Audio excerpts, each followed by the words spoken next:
رسول اللہ صلی اللہ علیہ وآلہ وسلم نے فرمایا، جو شخص رات کو اٹھ کر یہ دعا پڑھے، لا الہ الا اللہ وحدہ لا شریک لہ لہ الملک ولہ الحمد وہو علی کل شیء قدیر وسبحان اللہ والحمد للہ ولا الہ الا اللہ واللہ اکبر ولا حول ولا قوۃ الا باللہ۔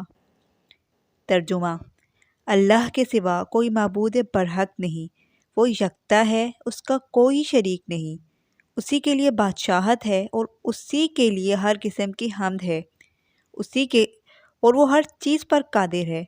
اللہ پاک ہے، حمد اللہ کے لیے ہے، اللہ کے سوا کوئی معبود برحق نہیں اور اللہ بہت بڑا ہے۔ گناہ سے بچنا اور نیکی کرنا محض اللہ کی توفیق سے ممکن ہے۔ پھر اس شخص نے اگر دعا کی تو اس کی دعا قبول کی جاتی ہے، اگر وہ وضو کرے اور نماز پڑھے تو اس کی نماز قبول کی جاتی ہے۔